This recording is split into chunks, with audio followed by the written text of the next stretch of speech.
How's it going, everyone? Welcome back. Been looking forward to this one. Andy Dalton's going to return and play our beloved Bengals after losing to the Rams. And what I'm going to say, Bears fans, come at me, one way or the other here, but I'm going to say the game wasn't near as bad as the score looks. This is a game that started out with the Bears driving on this Rams defense, and it wasn't for that tip interception in the end zone, they might have came up with points there. Different story, different game, right? 7-0 lead. There was, 14-27 at one point. It was down 2 possessions. Gave it up late in the fourth. I mean, it was in this game for the majority of the game against a Los Angeles Rams team now led by Matthew Stafford. That is just an outright nasty team top to bottom. Nonetheless, though, they lose this football game, which means different feeling for us Bengals fans going into this one. 1-0. Pressure's not on the Bengals in this one, but the pressure is all on Andy Dalton and these Bears. 0-1. You can't afford to go 0-2. You're going to be at home. And you best believe with Justin Fields breathing down Andy Dalton's neck here, Bears fans are going to be all over this guy. Week 2, they expect performance out of Andy Dalton, or you can expect them boo birds to come in quickly. And as Bengals fans, there's one thing we know about Andy Dalton.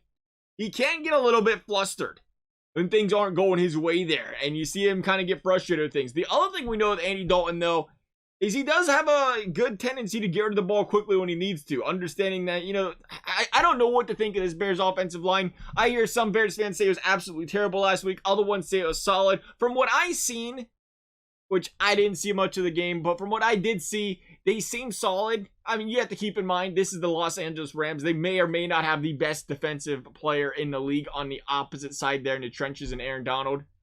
And to allow 3 sacks on this game, I mean, they was doing something right there. Again, saying Dalton does do a good job getting rid of that ball quickly, even when he's pressured. That's one thing he does an exceptional job of there. David Montgomery ran for 108 yards. He looked really good out there. I mean, something has to give here. You have to say the offensive line was giving some holes. Montgomery was just playing exceptionally well. Which one was it? I'd like to give a little bit of credit to this Bears offensive line here. Attack me for it after hearing how up and down it was yesterday. But that could be a, key driving point in this game. Is that Bears offensive line, because they obviously want to get that run game going against the Bengals. And a Bengals defense that you would think has the advantage here because of Andy Dalton being a former player on his Bengals coaching staff, being very familiar with it. But on the flip side of that, Bengals looking a lot different this year on defense than they did last year when Andy Dalton was around.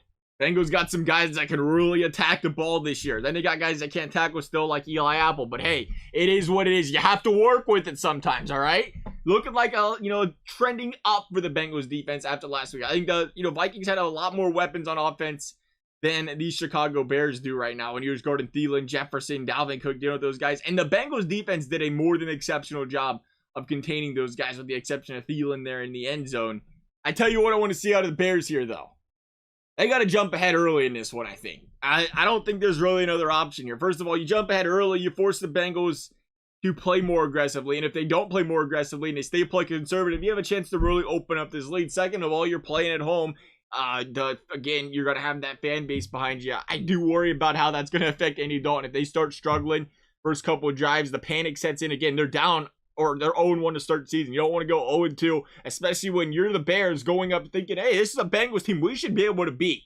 They got to find a way to get pressure on Andy Dalton because, again, it looked like Coach Taylor was playing scared last week when Andy Dalton got hit a couple of times. Rightfully so, though. Would you rather miss a guy miss the rest of the season with a knee injury or miss the rest of a game? And that was the concern here with the fourth quarter. Came out conservative in the first. They're worried about that offensive line. Bears got to get pressure on this guy. Period.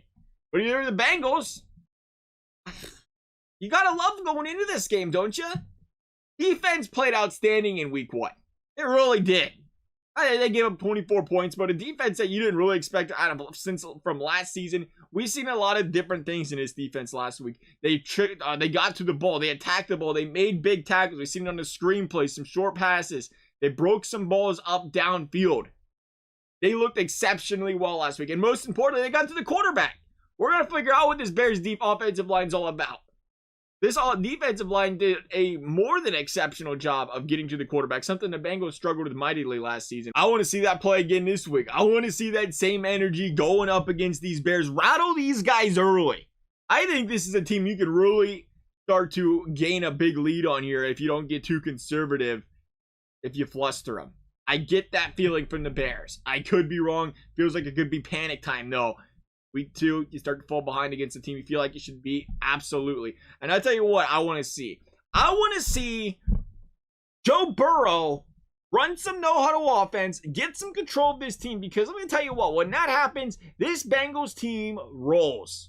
I tell you what, he gets these guys going no-huddle, he finds the matchups, he picks things apart, chances start happening, they get chances to go downfield, and not to mention, we seen Matthew Stafford do it a couple times last week with some good success. Run that no-huddle, Bears susceptible to that big play. The Bengals want that big play, and you best believe they're going to find that big play with Jamar Chase, with T. Higgins, Tyler Boyd underneath there if they need him there. Joe Mixon, again, looked very spraying last week. This is the Bengals offense I think is going to roll. I want to see them make sure they're converting them end zone or red zone opportunities into touchdowns. There was one thing the Bears defense did do early in that game last week. They forced a couple field goals, kept their team in that game. I want to see these Bengals capitalize every single chance they get in the red zone, which they did, again, pretty good job of last week. I still think this Vikings team is going to be a really good team this season.